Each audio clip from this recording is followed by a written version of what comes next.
Gracias, buenos días. Bueno, veámoslo así. Soy el único escollo entre ustedes y el coffee break, ¿sí? Y por suerte no soy un escollo muy alto como para superar. Entonces vamos a tratar de hacer una charla dinámica con la idea de refrescar y reafirmar algunos de los conceptos que nos dejó Juanchi en la charla, que realmente es un esfuerzo tremendo esto de tratar de poner toda una línea de tiempo en tan poquito tiempo justamente. Entonces, bueno, si aprendo cómo se usa esto, ahí está. Tengo preparadas algunas reflexiones. Juan en realidad dejó demasiadas expectativas con respecto a mi charla en el corto tiempo que tenemos y vamos a por ahí después en otros ámbitos seguir profundizando. Pero entonces, yo quería primero llevarlos a reflexionar sobre la importancia que es ver un sistema completo, es decir, dónde termina la cría. Para nosotros tradicionalmente la cría ha terminado en el destete, ya está, me saqué de encima el ternero, terminó la cría. En realidad la cría hoy termina en el plato de un consumidor satisfecho, porque es un inicio, es el inicio, pero es clave también, y lo vamos a ver en una diapositiva solamente, es clave para generar conceptos de calidad de carne, atributos de calidad de carne, y es clave también para generar atributos reproductivos en las hembras con las cuales yo me voy a quedar de reposición.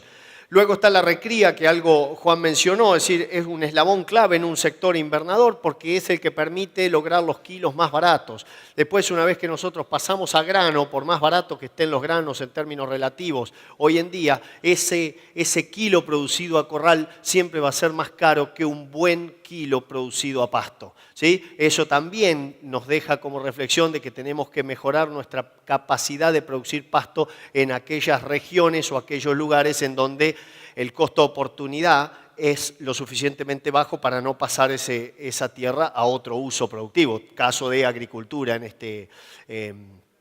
esta idea. Y luego, dentro de la cría, si bien no me voy a explayar en eso, la reposición de las hembras es el eslabón, digamos, que mayores costos al sistema le trae, ¿sí? Nosotros muchas veces hacemos esfuerzos en lograr una reposición con una hembra de 15 meses, nos olvidamos de su alimentación posterior y entonces en el segundo o en el tercer servicio perdemos esa hembra porque no queda preñada cuando todavía no la terminé de pagar de alguna manera. Esa hembra no dejó su propia reposición en el sistema y claramente es un problema. Le puse el láser. Ahí está. Sin embargo, nosotros nos seguimos llamando y nos seguimos diferenciando, ¿sí? En yo soy criador, vos sos invernador, sin ver la importancia que tienen cada una de las acciones nuestras en el resto de la cadena. Esas dos fotos que ven ahí, que son de alguna manera trucadas, demuestran el efecto que puede haber tenido una mala gestación y aún una mala recría. Después la terminación solamente le dio el toque de grasa que necesitaba, que en un caso terminó siendo excesivo y en otro caso terminó siendo el ideal, ¿sí? El caso para ustedes a su izquierda es el ideal, el caso a la derecha es excesiva grasa de cobertura que tiene un montón de pérdidas para la industria, pero además para mí como transformador de esos granos en carne. Otra reflexión es con respecto a los asociativismos, que aquí estuvimos viendo esos ejemplos de los proveedores, de construir las relaciones personales, ese 10º mandamiento que hablaba Pedro en la primera presentación. Es decir, la información que se genera, que es lo que nos mostraba Juanchi hace 5 minutos, esta información que tenemos a partir de la faena debe fluir hacia atrás. La información que tenemos en los feedlots con respecto a la performance de los animales debe fluir hacia atrás. El recreador que me provee ese animal debe saber cómo o cuál es la performance de su animal en el corral. No tanto para salir a los retos ni para pelearse, sino para ver hacia dónde o cuál es el rumbo de mejora que tenemos en este proceso continuo de mejora del cual todos estamos obligados. Cada vez más en ganadería, y Uruguay en eso es un ejemplo de, podríamos decir, de adelantamiento con respecto a lo que nos sucede en Argentina, que es donde más trabajo habitualmente, es decir, los contratos formales en contraste con lo que es ese oportunismo de spot, ¿sí? Cada vez que uno va avanzando hacia contratos formales que pueden o no estar más o menos escritos, pero tienen que ser bajo un margen de formalidad, van a ir disminuyendo costos de transacción, que no son costos de flete, son costos que tienen que ver con esas malas integraciones de las cadenas, ¿sí? Esas estructuras de gobernanza que hablaban algunos expertos hace años. Esto nos da más certidumbre y va bajando las chances de ese oportunismo spot en donde el dueño de la información le puede hacer de alguna manera disminuir el margen que tiene el siguiente actor parcial de la cadena. Y eso es por una información asimétrica. Yo tengo la información como filotero, no le aviso a nadie y le pago a todos lo mismo, ¿sí? Sin diferenciar el bueno del malo. ¿Quiénes terminamos perdiendo? Al final todos, porque se nivela para abajo esa cadena y es lo que estamos tratando de hacer desde nuestro lugar de trabajo. Y después es la satisfacción del deber cumplido. Gracias a este tipo de información, el creador o recreador va a ver reflejado el fruto de su trabajo. No se va a quedar con el momento en que se lo vendió al filotero y de ahí la historia se termina. Eso también es importante, ver el final de la historia, no quedarme con que hice un buen negocio esta vez. La idea es que esto sea sostenible y las empresas lo que requieren es sobrevivir. Y sobrevivís si ganás plata establemente. No sobrevivís siendo el mejor un año y yéndote de pista en el segundo o tercer año. Sobrevivís gracias a la estabilidad que da la buena producción y la información. Entonces, para darle un comienzo formal a estos minutos que me quedan, nutrición, vamos, 3 conceptos. Nutrición fetal, una diapositiva. La recría, el impacto a largo plazo, otra diapositiva, y después la buena información que va a cerrar un círculo que para mí es virtuoso en la cadena de la carne. Les pido disculpas, esto está en inglés, pero en realidad es bastante fácil de entender. Es la línea de vida de un novillo o una vaca desde su concepción hasta la faena, ¿sí? Y va generando todos los momentos en donde hay deposiciones o distintos tipos de crecimientos de los tejidos, ¿sí? Y me va diciendo o me va informando de la importancia que tiene la nutrición fetal cada vez más. Fíjense ustedes que el animal todavía, y ahora cómo reculo, ahí está, todavía no nació, está en la gestación media, ¿sí? Digamos 5 a 6 meses de gestación, y ya tiene definido el número total de fibras musculares que va a tener. El número ya está definido. A partir de ahí, solamente esas células de fibras musculares pueden crecer en tamaño, pero no van a crecer en número, ¿sí? Yo siempre hago el ejemplo personal. Yo soy primer hijo, 5 hermanos. Los otros hermanos míos son todos más grandes. ¿Qué te faltó, man? Bueno, algo le faltó a mamá en el momento y era conocimiento probablemente de nutrición en esa primer tercio, segundo tercio de gestación. Ahora, hacia el último tercio de gestación empieza a generarse el depósito y la hipertrofia, o sea, el crecimiento de tamaño de las células de grasa intramuscular. Y si hay un modo eficiente de generar más marmoreo en animales que van a ser terminados tanto a pasto como a corral, es trabajar en el último tercio de gestación, cuando el animal ni siquiera nació. ¿Ok? Entonces, estamos hablando de casi una nutrición de precisión, en la cual es muy importante porque eso lo tiene que hacer el criador. ¿Y qué tiene que hacer el criador? Darle más de comer a la vaca. En el último tercio, no dejarla caer en la medida de lo posible, no restringirla en demasía, tampoco entiendan con que hay que llegar a una vaca súper gorda. Ahora, acelero porque si no, no terminamos más. Estos son trabajos doctorales que se están terminando en Argentina con conducción de una investigadora uruguaya, en donde se dejó caer el estado corporal de una vaca, esto es una escala de 1 a 5, o se la mantuvo o mejoró un poquitito al parto. Después al destete ambas estaban más bajas. El peso al nacer del ternerito fue un 5% inferior por culpa de esa restricción indebida a la vaca en último tercio, y el peso al destete de ese ternero ya fue un 7% inferior. Para que tengan una idea, el manejo fue igual, salvo el último tercio de gestación. Con lo cual, restringir a esas vacas preparto redujo, como dice ahí, y me terminó dando 10 kilos menos al destete, que al precio de Argentina en dólares, 2,26 dólares el kilo de ternero, a mí me resultó en un lucro cesante de 22,6 dólares por ternero para el mismo momento con el mismo costo. Ustedes tómenlo o déjenlo. A mí 22,6 dólares por kilo de ternero, o por ternero, perdón, me sirven.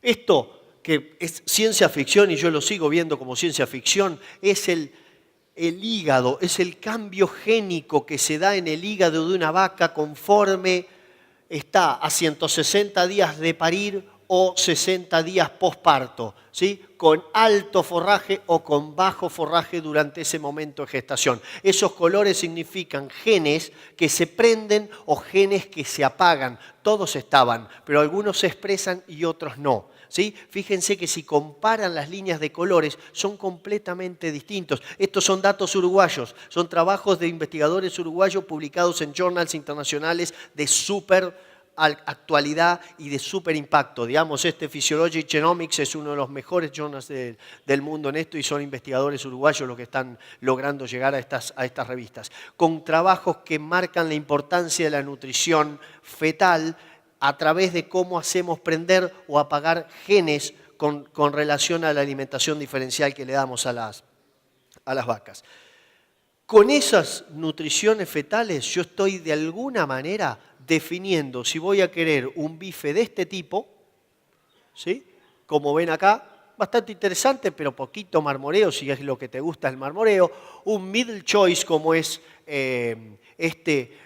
bife según la gradación americana, o probablemente que vamos a estar cerca de comernos alguna cosita por el estilo, ¿sí? En el almuerzo, que alguno podrá hacer carita, pero en realidad esto es riquísimo, señores. Y la grasa que no sirve, que es la subcutánea, no está para nada en exceso. La que sirve, que es la intramuscular, la que le da ese sabor diferencial, la que es el atributo de calidad, y ya empiezo a segregar saliva como un loco, me da hambre, la que da ese sabor diferencial y que además es buena para la salud, contrario a lo que muchos piensan, es esa grasita de adentro, que me pasé de vuelta, vamos a recular un poco, es esa grasita de adentro que está dada en excepcional simetría, ¿sí? Esa simetría se logró gracias a que en la nutrición fetal pusimos atención. ¿Por qué? Porque si no lo que te pasa es que vos después le das 400 días a corral o 300 días a corral, lo que le tengas que dar,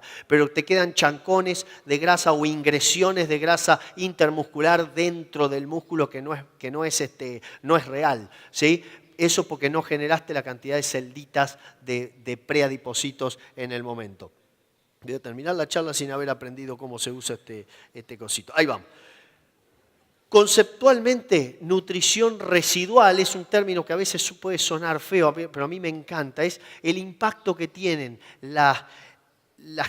los manejos que hacemos en el largo plazo. Este es un trabajo fruto de 15 a 20 años de investigación en Estados Unidos, publicado el año pasado, con vaquillonas de reposición, ¿sí? Que se entoraban a los 15 meses. Uno puede después hacer una simetría o una analogía, llevarlas a 24 meses o llevarlas a 27 meses. Estas eran de 15. Y lo que les muestra ahí es el efecto que tenía la nutrición previa, o sea, de los 7 meses de vida hasta los 15 meses, que era el momento que se entoraban, en la tasa de retención de esa vaquillona. Es decir, si yo la podía mantener dentro de mi rodeo, el premio era, te quedás si me das un ternero, no te preñás, te vas. ¿Sí? O sea que era un castigo por productividad. Y esto lo que les muestra, estos son los tratamientos, se basaban en pastizal natural. Este grisecito diferente con el cuadrado también es pastizal natural, en donde lo que cambiaba era la calidad de la proteína que yo le daba como suplemento. Solamente la calidad. Estábamos cambiando un tipo de proteína hacia un término técnico que es proteína bypass o proteína no degradable en rumen que va directamente al intestino, pero que es metabolizada, es aprovechada eficientemente en intestino. No es ciencia de cohetes, lo tenemos acá disponible a fuentes muy buenas de ese tipo de proteínas. Y lo que está en negro, esa línea negra, Es una dieta de feedlot que cuando uno lee el paper, a mi gusto le faltaba proteína. Pero eso es quizás hasta una declaración un poco soberbia porque no hablé con el autor como para decir por qué le pusiste tan poquita proteína a mi gusto, que es mi gusto, está su gusto y el gusto del otro también. Pero lo que quiero remarcar es que este efecto de la proteína fue muy importante porque permitió mantener más de un 60% de las hembras originales en el rodeo con vacas de más de 4 años, mientras que en el otro se nos vino mucho más abajo. O sea, el costo de la reposición en estos planteos que no tomaron en cuenta esta calidad de proteína fue mucho mayor. Todo por haber hecho una recría mala. Bueno, este que queda siempre es feo, digamos, como lo escañé, es muy feo, pero es la curva de la recría de un ternero hasta que sale del pie de la madre. A ver, es la recría inicial, el crecimiento postnatal temprano. Y acá lo que yo les muestro es que todo esto que va por debajo de esta curva, de esta línea negra, son los requerimientos de un ternero, ¿sí? Al pie de la madre. Lo que tienen en un colorcito que voy a adivinar como un marrón claro, son el porcentaje o la cantidad de esos nutrientes totales que requiere el ternero que son cubiertos por la leche de la madre, ¿sí? Que en función de cuánto pasto comió 2 meses antes y 3 meses posterior a la aparición. Y lo que está en marrón un poco más oscuro es lo que podría darle el forraje a partir de que el animal empieza a ramonear un poquito pastito, unos 60 días de vida del ternero. Lo que te quedó en blanco acá es lo que los gringos le llaman el Hungry Calf Gap, que es la diferencia entre los requerimientos que podrían ser potenciales de ese ternero y lo que yo le proveía a partir de leche y de forraje. O sea, eso es lucro cesante. Muchas veces nosotros gastamos una millonada en toros, comprando toros que te conoces el nombre del abuelo, del bisabuelo, de la prima hermana, de la cuñada. ¿Y en qué terminás? Matando de hambre a la vaca. Y la culpa es del toro. Y del que me vendió el toro, ¿sí? Y en realidad, ¿qué pasó? No, el Hungry Calf Gap, que encima suena paquete para explicarlo, fue muy alto.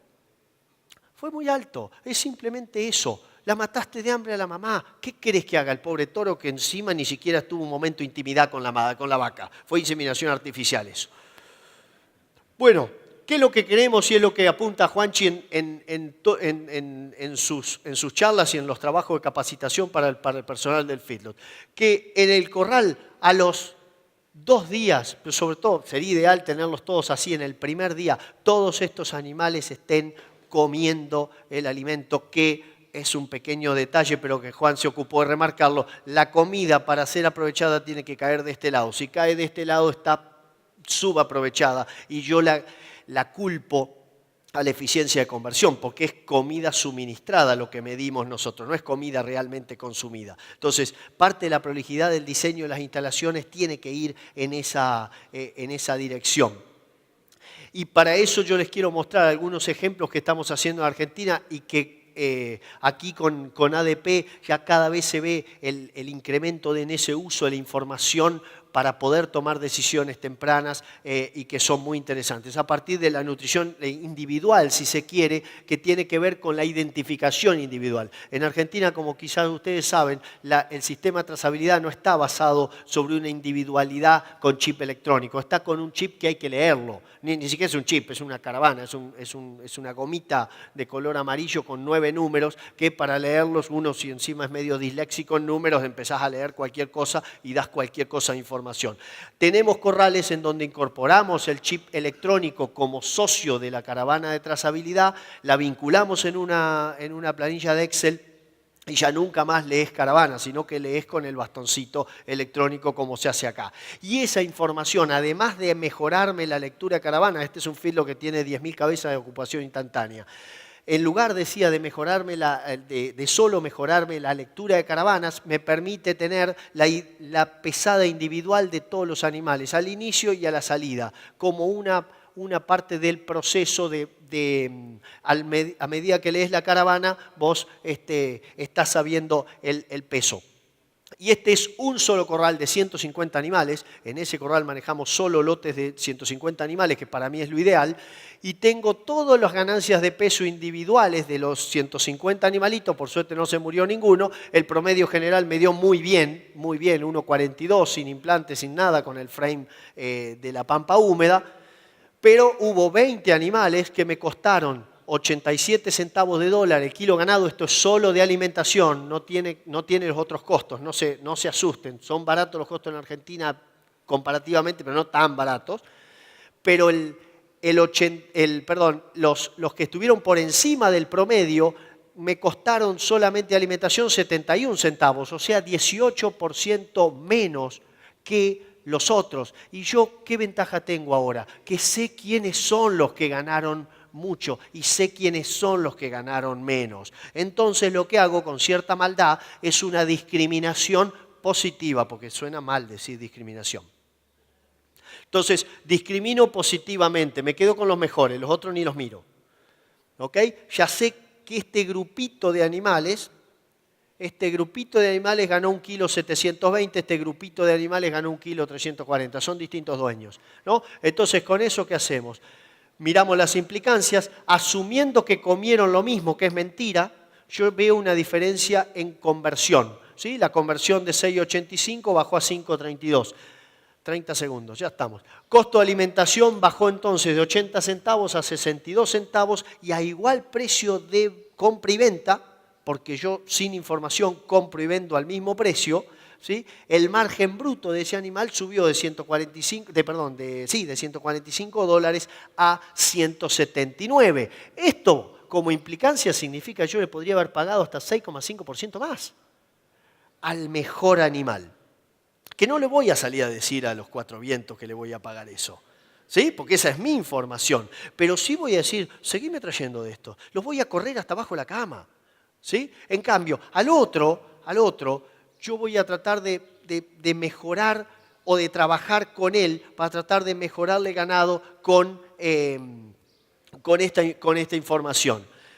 Esto es un ranking de proveedores de ese mismo feedlot. Hemos quitado los nombres para no herir susceptibilidades. Esto es en Argentina igualmente. Pero fíjense, estos son razones sociales, o sea, tipo de proveedor. Acá les mostré el 4, el proveedor 4 que se repite porque son tropas que están en distintos corrales y que yo le voy robando la información de cada corral individual. Con eso también testeo lo que es la agresividad de los animales para comer. Estos compiten bien con los amigos y con los enemigos, ¿sí? Le compro a usted y lo pongo en este corral, en este corral y en este corral y siempre ganan más. Eso tiene también información adentro como para sacarle viruta.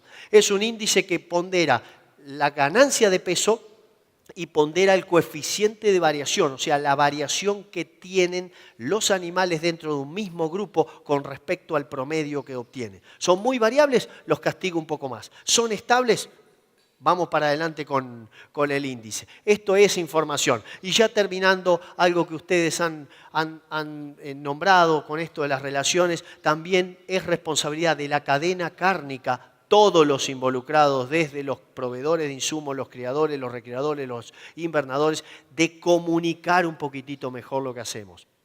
¿Sí? Comunicarlo, certificarlo. Tenemos capacidades de producir recrías o terminaciones en campos así. Tenemos feedlots de primera línea a nivel mundial. Tenemos certificaciones. Nos estaría faltando en algunos casos este tipo de publicidad un poquito más agresiva, que si bien la traducción no sale bien, pero es algo así como de los gringos, como coma bife, porque al oeste no los conquistamos comiendo ensaladita.